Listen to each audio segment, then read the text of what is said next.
please welcome James May, ladies and gentlemen. You ain't seen nothing yet. But baby, you just ain't seen nothing yet. It's something that you're never gonna forget. But baby, you just ain't seen nothing yet.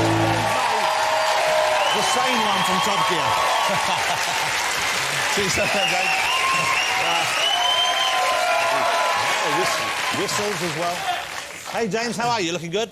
Very good, thank you. Yes, talk us through the outfit. It's one of your own designs, I believe. It is my own design. They're my own shoes, my own trousers, a shirt from a shop and a jacket I found. Listen, congratulations on the continued and enormous success of Top Gear. I mean, it's just it's genuinely, it's a global success, which you can't say for, you know, hardly any British TV shows. Something like 350 million viewers worldwide, that's what I've been told. Allegedly. It's incredible. Yes. Why is it so popular, you think? What is it? If you had to sum it up, what would be the key elements?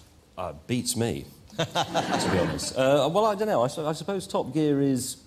It's a global product, and it is about three people living a rather absurd life and being enthusiastic about cars, which are ultimately a bit pointless, but on behalf of the rest of the world, for the purposes of entertainment, don't know. But everyone loves, you know, it's something around the world. People love their cars, don't they? They love their cars, they love fast cars, they love the idea of cars. It's just, I suppose that's a large part of the appeal, and it's the funny things you do with them.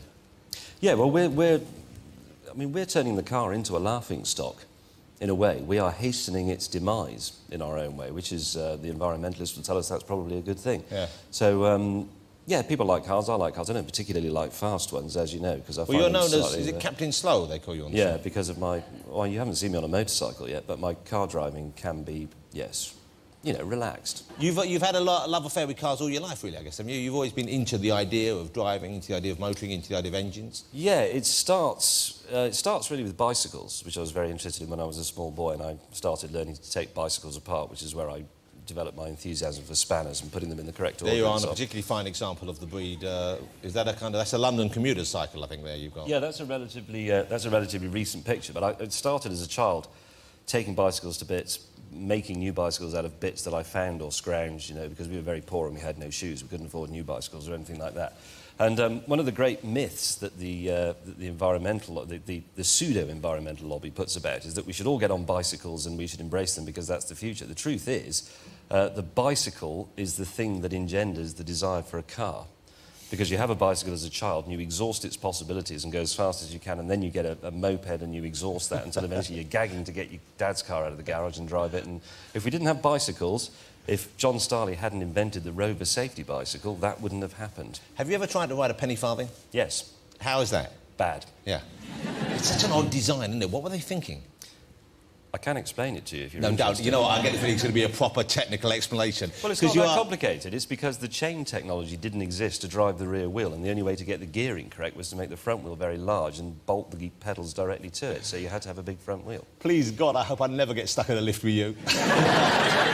Let me ask you about some of the things on Top Gear, because being on that show must be, in many ways, it's a licence to live out fantasies, I would have thought. There must be ideas or things you've always fancied doing, or other people come up with ideas and you think, OK, we'll give it a shot, like driving to the North Pole, which is quite an absurd idea, really. But you were the first people to do that, weren't you? You and Clarkson. Jeremy and I were the first people to drive a car to the magnetic North Pole, yes. That's incredible. Well, the interesting thing is, when you set off, you think, yes, this is going to be fantastic, and there's going to be this marvellous, magnificent desolation, as I think Buzz Aldrin said of the moon, and you set off, and it is, and there are these magnificent ice sculptures that nature has formed, and they are random, yet structurally perfect, and they're beautiful, and that's fabulous. And then the next day, there are these random art forms that nature has produced, and they're structurally perfect, and they're beautiful, but they're random. And then you get up the next day, and you look at, and there's these ice forms. And I think probably the best way to understand what it's like to drive to the North Pole is to, if you sit in front of your fridge on a chair and then open the door of the icebox and look at it for 2 weeks, it's pretty much like that. And then, of course, I had to do it with Jeremy Clarkson, and, you know, he's a great bloke, and I'm very fond of him. But there are some things he can't do. Put a tent up, light a stove, sleep in a civilised way. So you were sleeping in the tent together, the two of you? You were sharing the tent? Yes. OK, and so that's not something that most of us can say we've ever done, shared a tent with Jeremy Clarkson.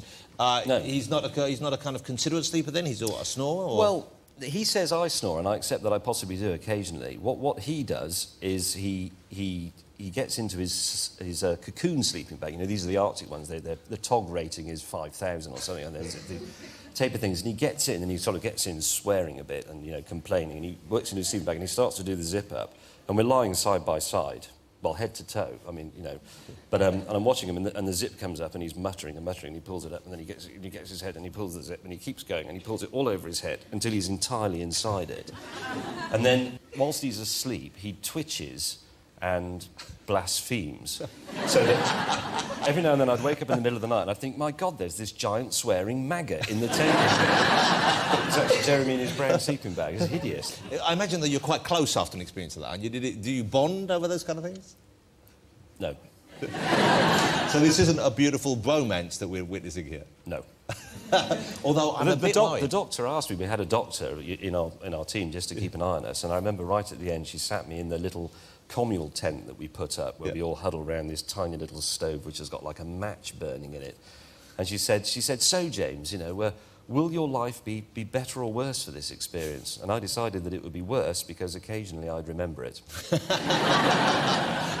You know, well, I've had both the other fellows on the show from Top Gear. I've had Richard and Jeremy, and I'm a bit worried about... I think Jeremy does have a bit of a thing for Richard, or vice versa, because I think Richard's trying to make himself... Look, there's Jeremy with his lovely wife, Francine, who I've met many times, okay? I think, and I don't know if you've seen what Hammond's doing his hair recently, but I think he's trying to make himself look more like her. If you look, you see... And if you look at this, you can see what he's aiming for. I think that's what he's shooting for, and I'm concerned. I want you to intervene. I wish you hadn't shown me that. I'd like to apologise to Francie Clarkson on behalf of everybody here, actually. What do you think about the new technology, electric cars? And someone even before the show, we were talking about Viv and climate change and that, and they said that they're bringing out, someone's perfected this, or they have these cars that are powered by compressed air. I don't know if you're aware of those. Yeah, well, there's been quite a few cars powered by compressor, but you have to compress the air first. Yeah. I'm sure there's a lot of technical things you can tell me about that. But I can if you want. Yeah, no, well, maybe later. But do you guys get excited about that? Do you, Clarkson and Hammond, do you think, oh, that's a fun thing? Do you like driving electric vehicles? Do you like test driving that kind of thing? Well, I think I am quite excited about electric cars because I'm interested in the hydrogen infrastructure. The interesting thing about it is that since the car was invented, we have actually known that an electric motor is the right way to drive it. In the early days of the car in America, which is the most car-conscious nation on Earth, electric cars outnumbered all other types of car in about sort of 1910, 1915. The problem has always been with battery technology. It's never been able to keep up, recharging takes too long, which is where the hydrogen fuel cell comes in. I know I'm getting boring, I'm going to do this very quickly. The hydrogen fuel cell and the electric motor are older inventions, both of them, than the car. Sooner or later, the three of them will come together and cars will actually be better to drive. They'll be quieter, they'll be smoother, they'll make a noise like the USS Enterprise, and I'm all for it. I think it's great. We've now mentioned the USS Enterprise. You've actually been into space as well, haven't you? Well, you skimmed it. Skimmed it a bit. It's what's known as the Space Equivalence Zone. And this wasn't for Top Gear, this was for one of the other shows you're involved in. Yeah, this is my space programme. OK, now how's that? That must be... Because I've always wanted to go into space, I've always wanted to go to the moon, I've always fancied that kind of thing. I guess it's kids who grew up in the 60s and we saw that moon landing, that's what excited us. Yeah, I don't know how old you are. I'm 29. 29. So you went into... I was 6 when the moon landed. I was 9, I think. I was 8 or 9, yeah. So you were probably like me, you were probably taken, because it happened in the middle of the night. My dad woke me up and we watched it on a little black and white telly in the kitchen. And it was all fuzzy and you saw Neil Armstrong and you heard the words. And it really resonates for me, that even though I was very small and I didn't understand it. But I found the interesting thing about going up in the U-2 spy plane, well, 2 things. The first is we were at sort of 70,000 feet, slightly over, to be honest, but I'm not allowed to say that because that then becomes classified in the United States Air Force. 70,000 feet is unclassified. So that's where I was, looking down. Now, at that altitude, 95% of the Earth's atmosphere by mass is underneath you. And you can see that, actually, when you look at it. You can see the blueness below you. The bubble of oxygen that surrounds us, that protects us. The air, yes, you can see it. And what's really incredible is that 70,000 feet is twice as high as you go in an airliner.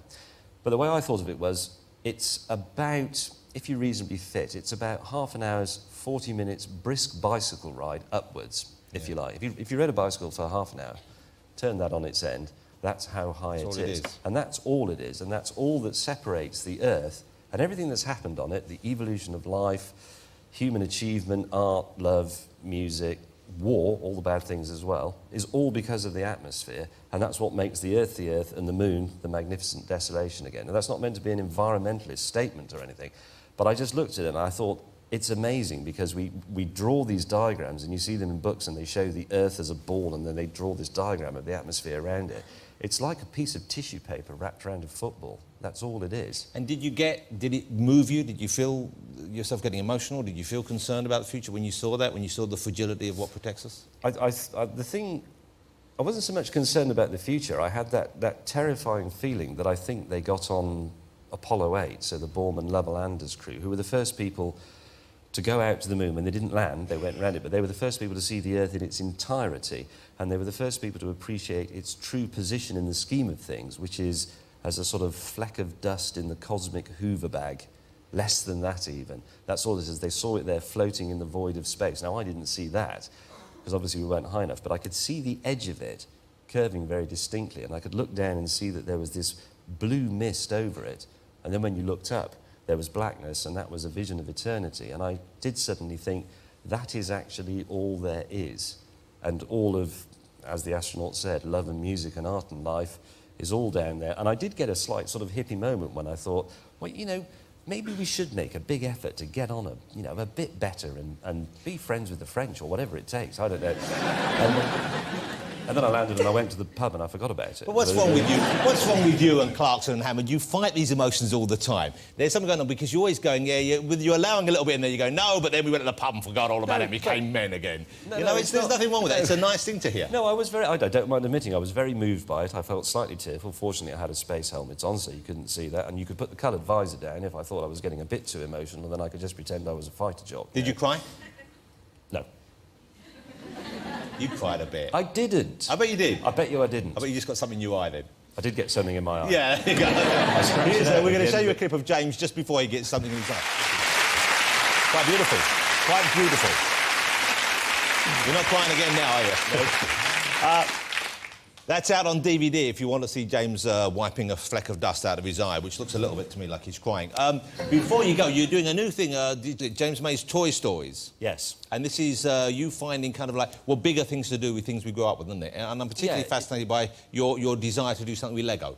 Yeah, the idea we've got 6 toys and there are 6 programmes, and the idea is to take things that are, established toys, Meccano, Lego, plasticine, Airfix and train sets. Things most of us grew up with or know of. Yes. So plasticine, you built the garden, I believe. Plasticine, we did the garden. That's a garden that was at the Chelsea Flower Show. Was that your shit? That's the one, yes. Not camp at all. So is that the whole trees? Plasticine it's all plasticine apart from the plant pots, yeah. But there must be something solid inside the tree. You couldn't get plasticine to stay up like that. Oh, no, there's a piece of wire up the middle, what they call an armature in plasticine modelling. But all the shaping and all the colouring, everything, all the art in it is plasticine. And do you get hands-on? You built that as well? I made the orange and the lemon and the apple, and I made 5 tulips and a couple of buttercups. Thousands of people made that. There's about 2,500 people were involved. That's a lot of plasticine technicians you need for that kind of thing. What are you doing with Lego? Lego, we're building a house. So an actual human-sized house? It's a real house. I have to live in it for a long weekend. I think it will work. We're only at the design stage. But the way I've started to work it out with this architect who's doing it with me is, when you make I don't want to give too much of this away because it might spoil it. Don't worry, no one else out there wants to build a house out of Lego, James. They're not people thinking, at last, he's done the work for me. Not yet, but anyway, the skyscrapers these days are built on a principle called a tube within a tube. So you have a tube, which is like the lift shaft. I'll do this quickly as well, don't worry. I just love it. You can't not go into it, can you? You love to... All right, I'm not doing it. No, please do, please do. Please do. I wouldn't be so cruel as to cut you off. It's like a big house. It's made of Lego with a roof on, like that, windows. You really want to tell us about? OK, when you build a skyscraper... But I'm afraid we don't have time. Ladies and gentlemen, I think you'll agree his splendid company just wouldn't want to get stuck in the lift with him. Mr. James May. Thank you, James. I do actually want to know. I will do. James May.